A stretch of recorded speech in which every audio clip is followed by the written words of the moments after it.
Ano yung sabi ni Bato de la Rosa noon? Make my day.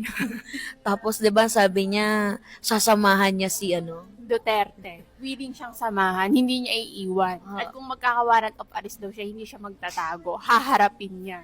oo, Bato, eto na. Dumating na ang panahon. Ulit nga. Bato, Bato, pick. T-biotic. Awan.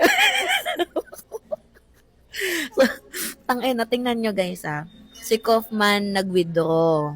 Wala na, iniwan na. Kung hindi natin alam kung sa billion ba yun or wala na pambayad or baka Delaying tactics Oh, yun. pwede.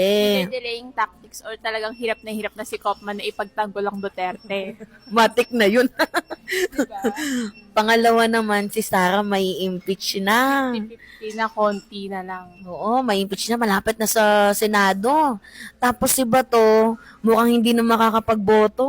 Kasi Tangina, ang tagal na nga nagtatago niyan eh. matagal naman talagang merong Matagal nang may warrant of arrest yan. Kaya nga hindi na pumasok yan eh. Nagtago na kasi nga, pwede na siyang hulihin. Ngayon, yung warrant of arrest na international na, ICC na. oo, which is wala na. Ano na sila? Wala na, gimbal na sila. Si Sarah, may impeach. Si Bato, pinaghahanap. Si Kaufman, iniwan sila. Oh. Kay Kaufman, di ba ano yun? Ano ba yun?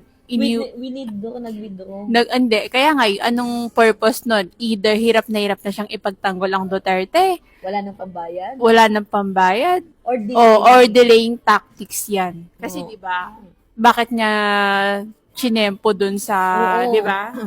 Kaya mga minamahal, aray mo. Kaya nga ito yung masasabi namin sa inyo Kahit i-bash nyo kami, okay lang. Walang magagawa yan kasi nagbaback to you lahat sa inyo. At saka naka-turn off comment section ako.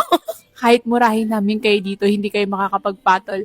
Unless i-post nyo tong video na to. Mas lalo kaming sisikat. Ba. Wala kayong magagawa. Ba. Ba.